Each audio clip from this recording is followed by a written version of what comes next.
Yo, before we hop into this video, which is one of my favorites of all time, we want to give back to you guys. So we have 2 VIP Fuel Fest tickets valued at $600, but not only that, we love you a little bit more than that. So we're going to hook you up with some FI giveaway gear packs. 2 of them, that's valued at $250. Somebody's going to win all that, and the rules are super simple. All you have to do is like the video, subscribe, which you already should be subscribed. If you're not, I'm going to find you. And then lastly, comment a taco emoji so I know you actually did it. All right, have fun, enjoy the video, good luck. Check engine lights on, ABS is on, steering wheel bag light is on, turn signals work, so there is that. Well, don't panic, stop and get a flat spot. Yeah, let's give it a shot.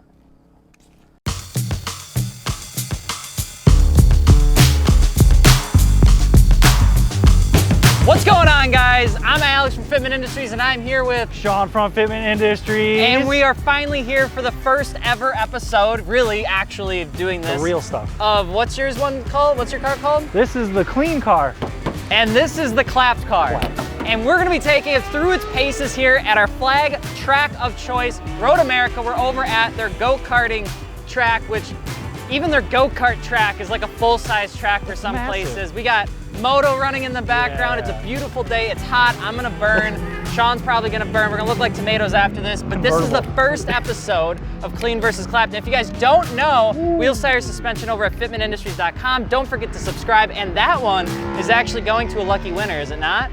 Absolutely it is. Awesome. So we're gonna be comparing the two, and this is just to get the baseline. We wanna see how do these cars really sort of perform just straight out of the box. So they spent twice as much on this one. This one is cleaner in every single way, and it's also stock, right? Yes. This completely. bad boy, she ain't anything but stock. This thing's got like 12, 17 owners, and you definitely shouldn't want that one. You should definitely want that one. Yes. But we are gonna compare, we're gonna put them head to head because this one is modified from the previous owner. I haven't touched anything. The only thing that I did is I checked brakes, checked coolant, which it didn't have any, checked oil, and checked power steering, which it doesn't use. And that's what I got. How was your check? Good. Like you said, it's completely stock. We went and got an alignment to make sure things are good for the track today. So we're gonna be comparing the two. The first thing that I think we're doing is we're running around the track. We're actually gonna set up the track because Road America just told us that we could do whatever we want, and we're not used to that sort of freedom. What? But we have our helmets, and I have closed shoes, so don't worry, the Birks are getting retired for the evening. And then we're gonna compare who can go faster around the track. Any last parting words before we compare the two? I'm a little worried that your tire's bigger and stickier and mine is smaller and all seasoning, but my car doesn't stay on. And I think it's gonna be an endurance challenge, and I think we got this. All right, well, let's just give this a shot here. I wish you the best of luck. I really hope you don't blow up that car. I don't think it will. Yours might, though. This definitely will. All right, see you losers. Yeah, we had a trailer. So Sean does 2 laps, Dakota does 2 laps, a soft lap, a hard lap, and then I'll do 2 laps, Gels does 2 laps, soft lap, hard lap. Make sense? And very last thing before we get moving, there is one last challenge that we are going to do before actually going into the full hard run. We are gonna launch it like it's Le Mans from 1971. So you gotta run up to the car. Dirty little secret.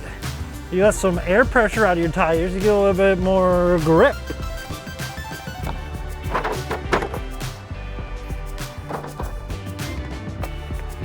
Hey, are you airing out your tires? Are you even measuring what you're bringing it down to? Nope. And if we continue to lose, I'll just let more air out. Wanna see a cool trick I learned? Yeah. Wanna see a cool trick I learned? This is how we're gonna race. Whoa! This is the warm-up lap! Start going in, it's a little bit of a harsher turn. There you go, stay wide a little bit.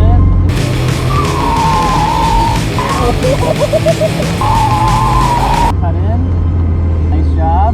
Cut in, straight out, nice. Follow through, nice. Come out. There you go, on the outside, there you go. Gimme, me. There you go, nice job. You see, what they're trying to do is they're trying to get my testosterone up in hopes that I make a mistake. Slow. Do burnout. Break that down. S2000, more like S1000.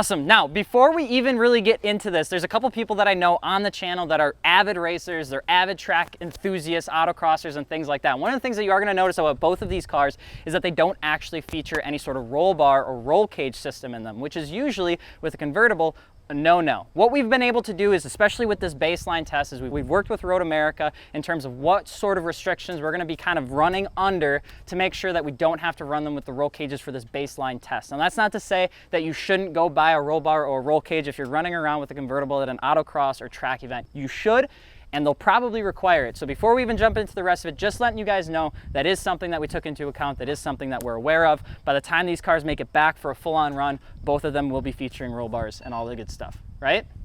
Right.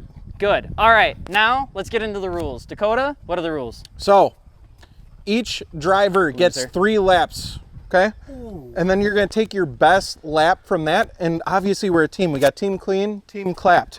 So the average of the 2 drivers is what's gonna decide the winner. How we're gonna start this off is on your first lap, we will have the... You guys ever see Ford versus Ferrari? Yeah, the car's gonna be Yeah. parked at the racing line, all right? And then you gotta run and jump in, start your car, both passenger and driver, and take off on your first lap. Again, you get 3 laps. And then we're gonna take the average of the best. If you hit a cone, it's plus 5 seconds. If you go off the track, you're disqualified. If you spin out, you can still finish the time, but the time stays tacked on. I don't like the spin out one. All right, rock, paper, scissors, who goes first? You pick scissors, I'll pick rock. Gotcha. Rock, paper, scissors, shoot. I lied. So actually, I want them to go first. Are you sure? Yep, I know what I'm doing. Playing the long game, baby, the long game. It's all about time. This time they go first. Oh, Jesus!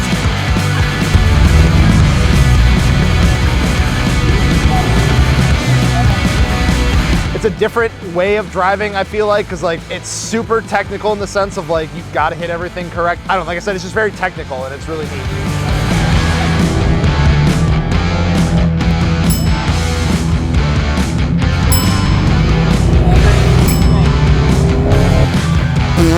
I feel really good. Alex is a great coach. Like I said, I've never autocrossed before, but the whole time he's like, you're good, take it tighter, take it wider, like looking good, like really pointing stuff out that like I just didn't know before.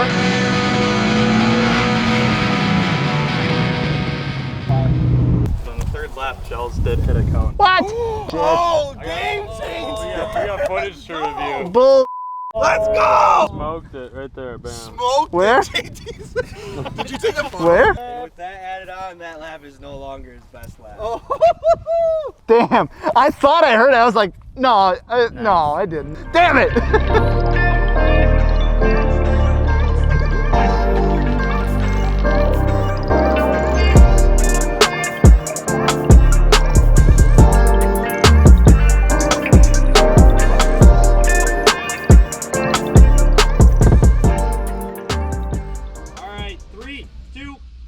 Go!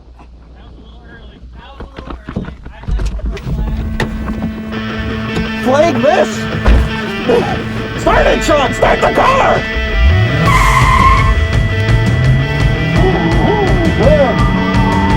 Oh yeah! Ooh, this is feeling good, Sean! The drifting, it wasn't really a tactic. It was more so me trying to push the car as hard as I could, and then I went a little beyond it. And so inevitably it gets a little sideways, and instead of letting off, going slower, just stay in it and see what happens.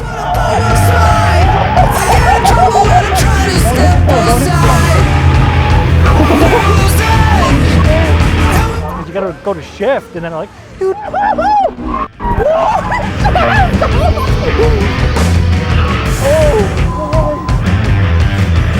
I strategically went into it pushing as hard as I could the first lap so that I could kind of find my limits and smooth it out as I went.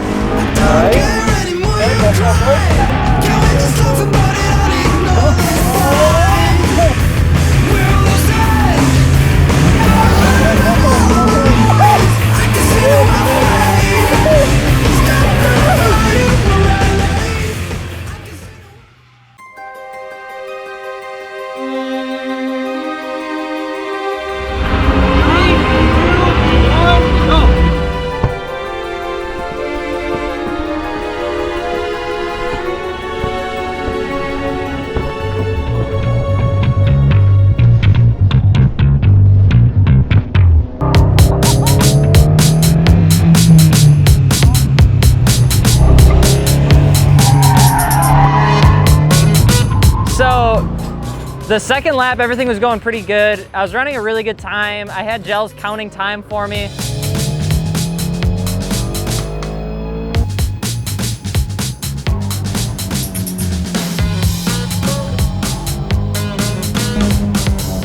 Came through the last, like, almost slalom, I guess you'd want to call it, with like a tight right turn.